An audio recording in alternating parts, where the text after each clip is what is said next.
Now, a lot did happen across the country, and the police of Uganda has given an update on what is happening across the country, Uganda. Now, police did identify 5 suspects in the Rwenzori West region who are threatening the business community by distributing terror leaflets and using their phones to deceive and intimidate residents in Ntoroko, Bundibugyo, Kasese, and Kabarole. Now, these were pretending to be rebels of the ADF. Of course, we all know that the UPDF is hunting for the scampering ADF rebels in the thickets of the Democratic Republic of Congo. Fred Enanga, the police spokesperson, says such threats have increased following the murder of 44 individuals in the Nyabugando, Kasese District, that is at Impounding Lubiriha Secondary School, where students were burnt to ashes. And threatening them that they were a group of suspected ADF numbering 30 with 5 guns, and they were using Kiamara Forest, which borders Kabarole and the DRC. In another development, police flying squad and the Uganda People's Defense Forces made arrests of 2 individuals and recovered 3 guns that were being used in robberies and murders in Maracha and Soroti.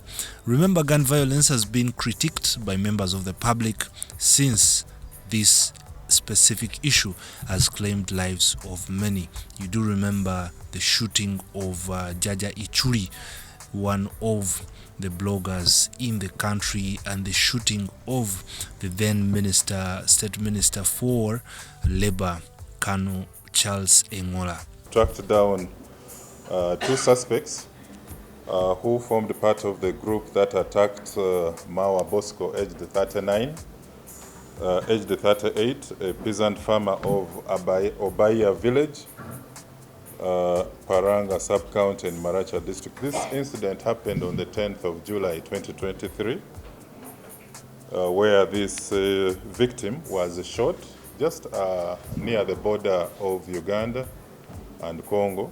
The assailants, actually 4 in number, emerged from the northeastern DRC. They shot him dead and they robbed his motorcycle. They had 2 AK-47 SMGs.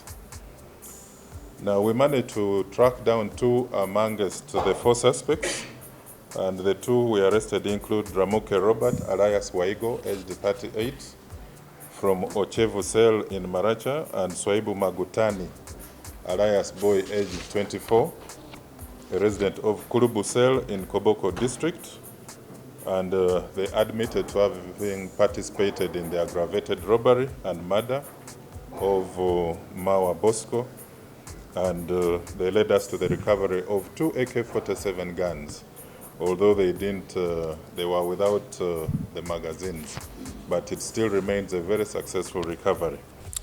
In another interesting story, 2 officers operating a 999 patrol, you might be familiar with that, have been suspended for wrongfully impounding a motor vehicle from a garage without seeking clearance. Now, this, according to police, was neglect of duty, as Fred Enanga explains more. Where a motor vehicle Hiace drone registration number UBB 033Y was being parked, and credit officers from Platinum Finance Services based in Banda came and approached the officers and requested their help to go and impound the vehicle and attach it without a court order. Because the owner of the vehicle, called Charimpa Deogracias, had a debt, an unpaid debt with the Platinum Finance Services. So these officers left their duty and went and participated in a civil matter. Now let's talk environment. You might have seen a video of a police officer polluting Nachivo drainage channel with rubbish and aiding the process of polluting that specific channel. Now, he has been charged in court, and the authorities are actively searching for his accomplices to hold them accountable for their actions. So it's therefore regrettable that an officer who is supposed to better protect the environment was instead the one polluting it. In a separate incident, the director of Samuel Kids Academy, which is found in Kakinzi, that is Nagalama, has been apprehended for sexually assaulting underage female students. Now, after following some reports, the Uganda Police Force subjected medical examination on all the girl students at this specific school, and it was established that actually 4 of them were being sexually assaulted.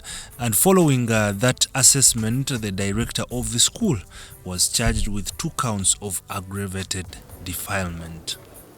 We arrested the director of Samuel Kids Academy, Kakinzi, called Sengoba Samuel.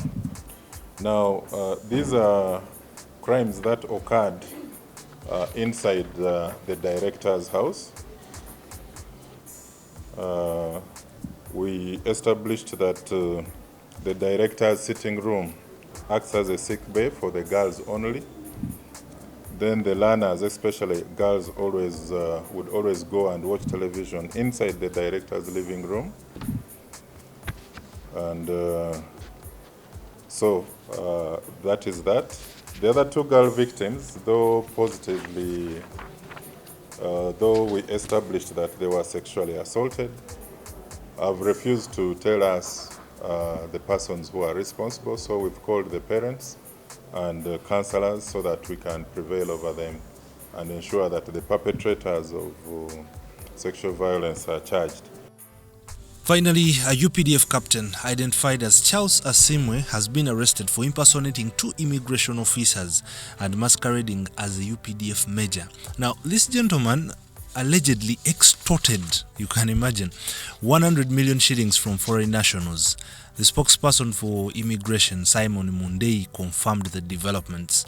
Captain Charles Asimwe, he has been on our radar for quite some time, following complaints that we have been registering over time by investors who even had CCTV footage. Though the suspect had been eluding arrest, each time we try to arrest him, he has been fleeing, extort money from.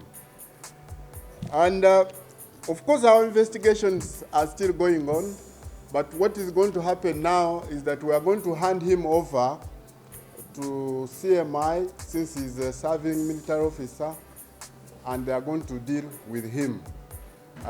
Maybe in the process of investigations, and thereafter he will be court-martialed. So he is an adult male, aged about 45 years, and he has been notorious. 5 years collecting money, 5 years imposing as an immigration officer, 5 years posing as a UNBA staff, and 5 years posing as a major in the UPDF.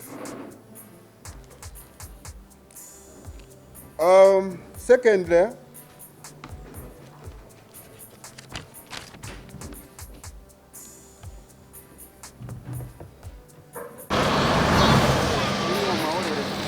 and now for those who are not comfortable with some pictures, this specific section might contain graphic content, so viewer discretion is highly advised.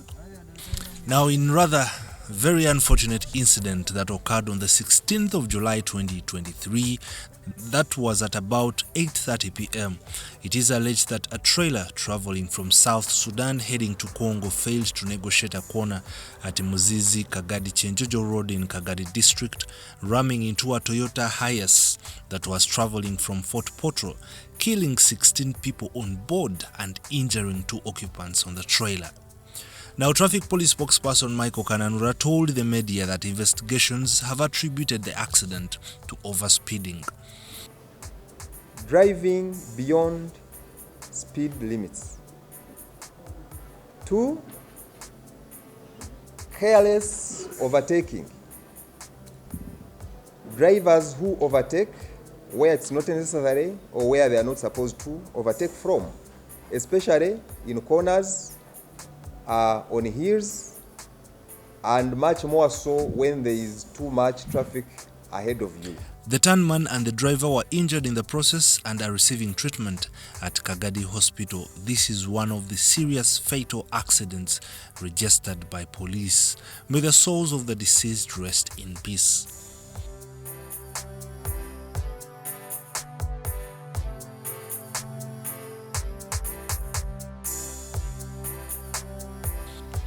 For more updates, keep subscribing to this channel, Ivan Kahwa, and we shall keep making more videos such as this.